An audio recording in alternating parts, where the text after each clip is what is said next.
Good morning all of you. इस video में अपन बात करने वाले हैं हाउ डू ऑर्गेनिज्म रिप्रोड्यूस के एक्सरसाइज के क्वेश्चन और जो बॉक्स में क्वेश्चन दे रखे हैं उनके बारे में अपन बात करते हैं। तो इससे पहले आप थोड़ी अपनी वॉल्यूम बढ़ा लीजिए क्योंकि मेरी माइक की वॉल्यूम थोड़ी कम है। शुरू करते हैं बिना किसी देरी के। तो हमारे पास सबसे पहला क्वेश्चन है कि what is the importance of DNA कॉपिंग in reproduction. यानी कि ये हमसे पूछ रहा है कि जो हमारा डीएनए कॉपी होता है रिप्रोडक्शन से पहले तो उसकी इम्पोर्टेंस क्या है, मतलब वो क्यों होता है। सबसे पहले ये देखने के लिए हमें ये जानना पड़ेगा कि हमारा जो डीएनए है वो हमारा जेनेटिक मटेरियल है। जेनेटिक मटेरियल में वो होता है कि इस डीएनए के अंदर हमारे बॉडी की संपूर्ण जो पूरी एक तरह से जानकारी है वो इस डीएनए के अंदर होती है। हमारे बॉडी का कौन सा पार्ट कहाँ लगना है, हमारे बॉडी में कौन सा प्रोटीन बनना है, हमारे प्रोटीन में जो बॉडी है उसमें कौन सा ऑर्गन बनना है, वो किस तरह से काम करेगा, ये सब हमारे डीएनए में कंटेंट होता है या फिर डीएनए इसका जो है डिटरमाइन करता है। हमारे डीएनए से प्रोटीन बनता है और प्रोटीन से बाद हमारे बॉडी की डिज़ाइन बनती है कि हमारा कान कहाँ होगा, हमारी आँख कहाँ होगी, हमारा नाक कहाँ होगा, इस तरह से। तो अगर हम बात करें कि ये कह रहा है कि इम्पोर्टेंस क्या है डीएनए कॉपी होने की, तो अगर अब डीएनए कॉपी नहीं होता, अगर डीएनए जो है डिवाइड नहीं होता, सॉरी कॉपी नहीं होता है, तो डीएनए कॉपी नहीं होने से जो पेरेंट्स हैं, पेरेंट्स से ऑफ स्प्रिंग है उनके अंदर डीएनए नहीं जाएगा। अगर उसके अंदर डीएनए नहीं गया, ऑफ स्प्रिंग या फिर जो उनमें संतति कहते हैं या फिर दुनिया में जो बच्चे कहते हैं, उनमें अगर डीएनए नहीं गया तो उनमें प्रोटीन नहीं बनेगा। और प्रोटीन का काम है कि हमारी बॉडी की डिज़ाइन को करता है। अगर प्रोटीन ही नहीं बना तो हमारे किसी भी तरह की बॉडी डिज़ाइन नहीं होगी। इसीलिए हमारे जो डीएनए है उसका कॉपी होना बहुत ज़रूरी है। नेक्स्ट क्वेश्चन हम बात कर रहे हैं why is the variation beneficial to the species but not necessarily for the individual. यानी हमसे ये पूछ रहा है कि जो हमारे वेरिएशन आते हैं एक पॉपुलेशन के अंदर, वो स्पीसीज़ के लिए इम्पोर्टेंस क्यों होते हैं और किसी इंडिविजुअल के लिए इम्पोर्टेंस क्यों नहीं होते हैं। देखो, वेरिएशन माने ये होता है कि जब भी एक स्पीसीज़ के अंदर किसी भी तरह का चेंज आता है तो हम उसे वेरिएशन कहते हैं। वेरिएशन सडन हो सकते हैं और वेरिएशन जो है वो अपने धीरे धीरे भी हो सकते हैं और रैंडम भी हो सकते हैं। जैसे अगर हम बात करें तो एक क्वेश्चन हमसे पूछ रहा है कि स्पीसीज़ के लिए ये इंपॉर्टेंस क्यों होते हैं, तो इसका रीज़न जो है सीधा सा है। सबसे पहला हमें ये बात करेंगे, जो इन्वायरमेंटल कंडीशन है वो हमेशा चेंज होती है। हमारी जो क्लाइमेट की कंडीशन है वो हमेशा चेंज होती है, कभी भी जो है कांस्टेंट नहीं रहती कि हमारे 4-5 साल सर्दी रही, 4-5 साल गर्मी रही, या फिर किसी भी तरह के प्रेडिक्शन का जो है प्रभाव नहीं रहा, या फिर कोई पैरासाइट किसी ने अटैक नहीं किया। इस तरह की हमारे कंडीशन नहीं होती। इन्वायरमेंटल कंडीशन हमेशा चेंज होती है। अगर एग्जाम्पल की बात करें, जैसे बैक्टीरिया है जो वाटर में ग्रो कर रहा है, अगर इस वाटर का टेम्परेचर हम इंक्रीज़ कर देते हैं तो टेम्परेचर इंक्रीज़ करने से जो बैक्टीरिया है वो ख़त्म हो जाएंगे या फिर वो मर जाएंगे। लेकिन जिन बैक्टीरिया में हाई टेम्परेचर वाटर को रजिस्ट करने के लिए जो है एबल होते हैं, वो सर्वाइव कर जाएंगे। इस तरह से जो वेरिएशन जो है वो हेल्प करता है सर्वाइवल ऑफ द स्पीसीज़ में। अब नेक्स्ट क्वेश्चन देखते हैं इसी एक्सरसाइज का। नेक्स्ट क्वेश्चन क्या कह रहा है? नेक्स्ट क्वेश्चन कह रहा है कि how does binary fission differ from multiple fission. यानी कि जो बाइनरी फिजन है वो मल्टीपल फिजन से किस तरह से डिफरेंट है, ये हमसे पूछ रहा है। तो सबसे पहले हमें ये पता करना होगा कि बाइनरी फिजन क्या होता है और मल्टीपल फिजन क्या होता है। सबसे पहले हम बात करेंगे बाइनरी फिजन। बाइनरी फिजन का मतलब ये होता है जब भी कोई सिंगल सेल डिवाइड होकर दो इक्वल हाफ में डिवाइड हो जाती है या फिर ऑफ स्प्रिंग का निर्माण करती है डिवाइड होने के बाद, तो हम उसे बाइनरी फिजन कहते हैं। और मल्टीपल फिजन के अंदर जो एक सेल होती है वो डिवाइड हो जाती है बहुत सारी डॉटर सेल के अंदर साइमल्टेनियसली, यानी फिर साथ साथ में ये जो है मल्टीपल फिजन में जो है डिवाइड होती है। तो इस तरह से ये डिफरेंस हो गया कि बाइनरी फिजन में सिंगल सेल दो इक्वल हाफ सेल में डिवाइड होती है या फिर हाफ या जो ऑफ स्प्रिंग जैसे हम कह सकते हैं उसमें डिवाइड होती है। और मल्टीपल फिजन के अंदर ये जो है बहुत सारी डॉटर सेल में साइमल्टेनियसली डिवाइड होती है। नेक्स्ट हमारे पास क्वेश्चन है, how will organism be benefited if it reproduce through spores, यानी ये कह रहा है कि अगर ऑर्गेनिज्म जो हैं वो स्पोर के द्वारा रिप्रोड्यूस करें या फिर रिप्रोडक्शन करें तो ये किस तरह से उन्हें उनके लिए बेनिफिट हो सकता है। सबसे पहले हम बात करते हैं कि स्पोर होते क्या हैं। स्पोर एक रिप्रोडक्टिव सेल है जो ग्रो करती है एक न्यू ऑर्गेनिज्म के विदाउट फर्टिलाइजेशन, यानी कि स्पोर एक रिप्रोडक्टिव सेल होती है जिसे ग्रो करने के लिए फर्टिलाइजेशन की ज़रूरत नहीं पड़ती है। ये बिना फर्टिलाइजेशन के ग्रो कर जाती है एक नए ऑर्गेनिज्म में। अब अगर हम बात करें कि बेनिफिट क्यों है और किसी भी ऑर्गेनिज्म के लिए स्पोर बनाने के लिए, सबसे पहली ये बात है कि large number of spores are produce in one sporangium, यानी कि जो एक स्पोर एंजिम होता है उसमें बहुत सारे स्पोर जो होते हैं फॉर्म होते हैं। सेकंड बात यह है कि स्पोर जो है इजीली डिस्ट्रीब्यूट हो जाता है, यानी कि स्पोर आसानी से कहीं भी चले जाते हैं और वहाँ पर जो है किसी भी एरिया में ये ग्रो कर जाते हैं। थर्ड बात यह है कि covered by thick walls to prevent dehydration under unfavourable condition, यानी कि जब कंडीशन जो होती है अनफेवरेबल होती है वहाँ पर डिहाइड्रेशन को रोकने के लिए इनके ऊपर एक थिक वॉल पाई जाती है स्पोर के ऊपर, जो इनकी जो है डिहाइड्रेशन से प्रोटेक्ट करती है। तो इस तरह से हमारे ये क्वेश्चन का आंसर हो गया कि how will an organism to benefited if it reproduce through spores. अब अपन देखते हैं नेक्स्ट क्वेश्चन। नेक्स्ट क्वेश्चन क्या कह रहा है? नेक्स्ट क्वेश्चन कह रहा है can you think of reason why more complex organism can not give rise to new individual through regeneration, यानी कि ये क्वेश्चन हमसे पूछ रहा है कि जो कॉम्प्लेक्स ऑर्गेनिज्म होते हैं वो ऑर्गेनिज्म जो रीजनरेशन के द्वारा जो है can not give rise to individual through regeneration, यानी कि जो कॉम्प्लेक्स ऑर्गेनिज्म होते हैं जैसे ह्यूमन हो गया या फिर और कोई ऑर्गेनिज्म हो गए, वो रीजनरेशन के द्वारा जिस तरह से जैसे छिपकली है वो अपने कटे हुए पूंछ का निर्माण कर लेती है, तो इस तरह से कोई ह्यूमन या फिर जो है कोई कॉम्प्लेक्स ऑर्गेनिज्म अपने किसी भी खोए हुए भाग का वापस से निर्माण या रीजनरेशन क्यों नहीं कर सकता है। तो सबसे पहले हम देखते हैं कि रीजनरेशन होता क्या है। Formation of new individual through the from the its body part, यानी कि जो भी बॉडी पार्ट है उस बॉडी पार्ट के द्वारा एक नए ऑर्गेनिज्म का निर्माण कर लेना, उसे हम रीजनरेशन कहते हैं। जैसे अगर हम बात करें हाइड्रा है, जो बडिंग के द्वारा अपने किसी पार्ट से वो जो है एक नए ऑर्गेनिज्म का निर्माण कर लेती है। अगर हम बात करें छिपकली, तो छिपकली की जो कटी हुई पूंछ है वो वापस आ जाती है through the process of regeneration. तो ऐसा कॉम्प्लेक्स ऑर्गेनिज्म में क्यों नहीं होता, इसका रीज़न सिंपल सा है। सबसे पहले हम देखते हैं entire body is made up of similar kind of cell, यानी कि जो सिंपल ऑर्गेनिज्म होते हैं उनका जो पूरा बॉडी होता है वो एक ही प्रकार की कोशिकाओं से या फिर सेल से मिलकर बना होता है।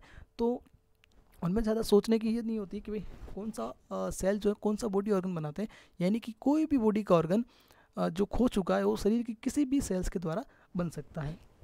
लेकिन कॉम्प्लेक्स जो ऑर्गेनिज्म होते हैं उनमें जो होता है organ system level of organisation होता है, यानी कि उनके शरीर के अंदर बॉडी का हर एक पार्ट हर एक अलग सेल के द्वारा बनाया जाता है। और जो सेल के अंदर डीएनए होता है, डीएनए से प्रोटीन बनता है, उसके द्वारा बॉडी पार्ट का डिटरमाइन होता है कि कौन सा बॉडी पार्ट बनेगा। इस कारण जो रीजनरेशन से कोई भी कॉम्प्लेक्स ऑर्गेनिज्म अपने आप किसी इंडिविजुअल का फॉर्मेशन या फिर रीजनरेट नहीं कर सकते या फिर राइज नहीं कर सकते हैं। नेक्स्ट क्वेश्चन हमारे पास है why is DNA कॉपिंग an essential part of the process of reproduction. ये सेम क्वेश्चन हो गया जो हम पहले अपने पढ़ा था।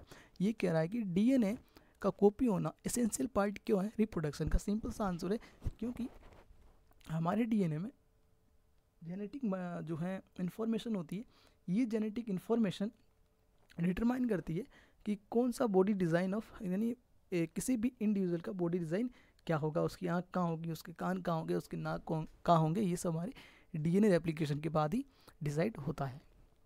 नेक्स्ट क्वेश्चन की बात करते हैं why is diffusion insufficient to meet the oxygen requirement of multicellular organism like humans, यानी कि हमसे पूछ रहा है कि डिफ्यूज़न। देखो सबसे पहले डिफ्यूज़न क्या होता है, डिफ्यूज़न एक प्रोसेस है जिसके द्वारा गैस जो होती है वो एक्सपोर्ट होती है या फिर इंपोर्ट होती है या फिर गैस जो है एक जगह से दूसरी जगह जाती है।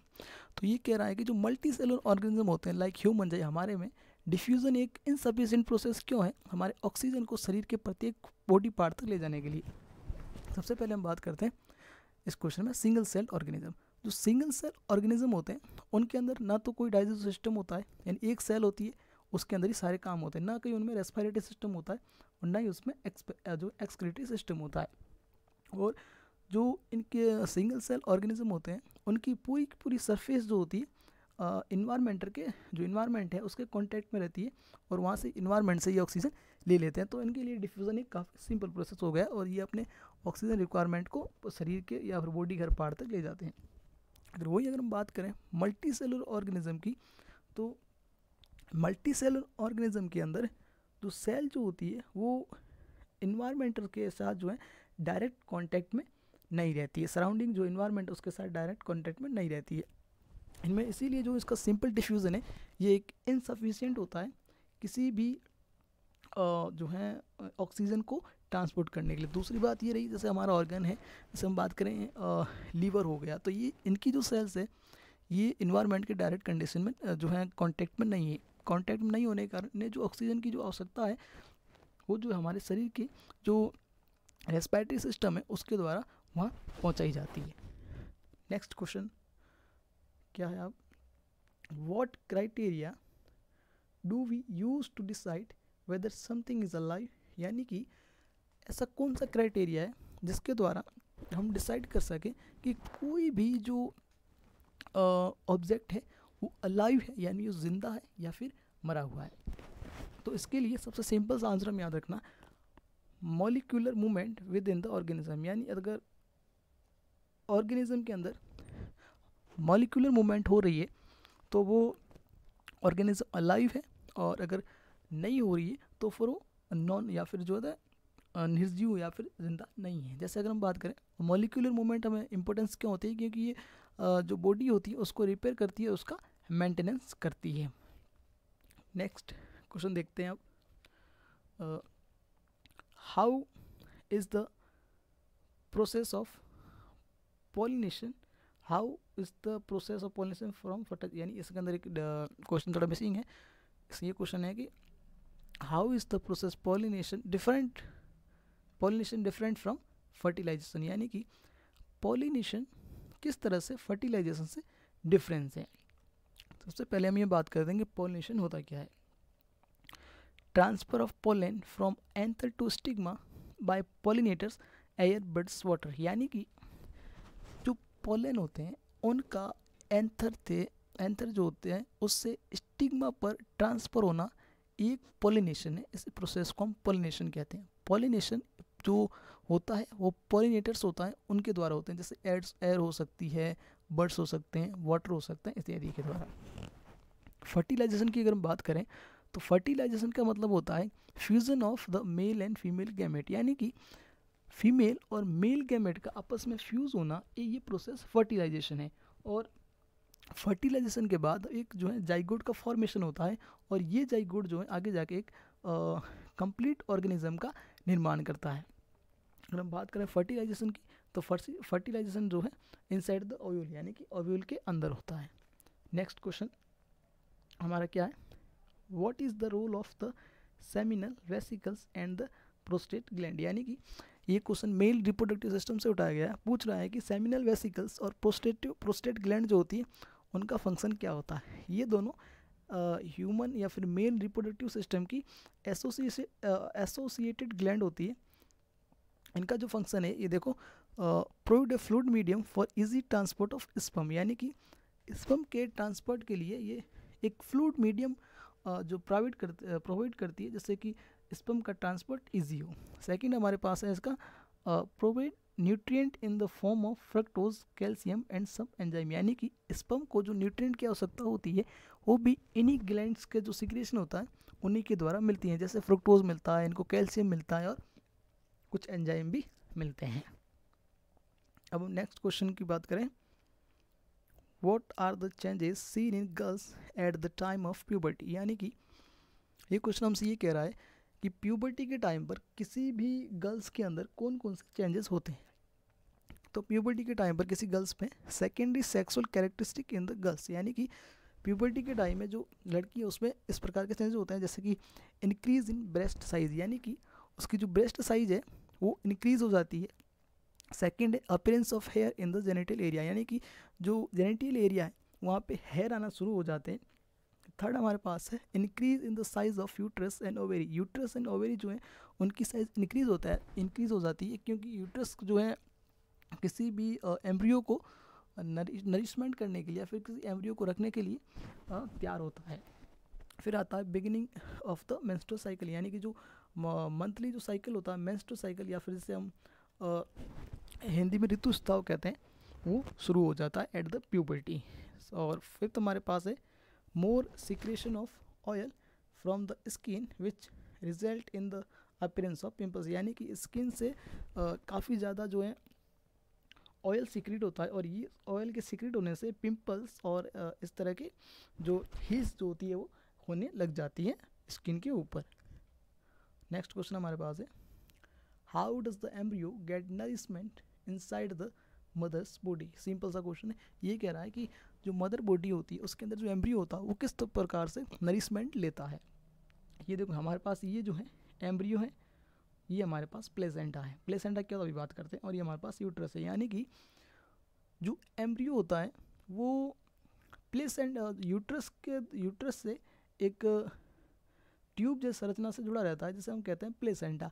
इस प्लेसेंटा के द्वारा ही जो एम्ब्रियो को जो ज़रूरत होती है जैसे ऑक्सीजन हो गया या फिर अन्य जो नरिशमेंट हो गया, तो वो सब इस प्लेसेंटा के द्वारा ही मिलता है। और अगर कोई एक्सक्रीटरी प्रोडक्ट है एम्ब्रियो के जो बाहर करने, वो भी इस प्लेसेंटा के द्वारा ही बाहर जाते हैं, यानी कि प्लेसेंटा एक बीच में काम करेगा इनको नरिशमेंट देने के लिए।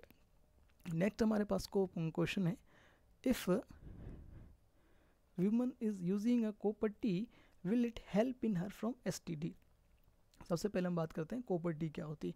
कॉपर टी एक अपने जो क्या गर्भ धारण को रोकने के लिए युक्ति है कॉपर टी। STD क्या होती है, STD का फुल फॉर्म होता है सेक्सुअली ट्रांसमिटेड डिजीज़, यानी कि जो डिजीज़ सेक्स करने से फैलते हैं उन्हें हम सेक्सुअली ट्रांसमिटेड डिजीज़ कहते हैं। ये क्वेश्चन कह रहा है कि कॉपर टी STD को रोकता है या फिर नहीं, तो इसका सीधा सा आंसर है कि नहीं, क्योंकि कॉपर टी जो है इम्प्लांटेशन को प्रिवेंट करता है, इम्प्लांटेशन को रोकता है। और कॉपर टी यूज करने से मेल और फीमेल के बीच किसी भी तरह का बैरियर जो है खड़ा नहीं होता है, और बैरियर जब तक खड़ा नहीं होता तब तक किसी भी तरह के STD से हम रोक नहीं लगा सकते। तो इसका आंसर हुआ no, the only prevent the implantation of the embryo in the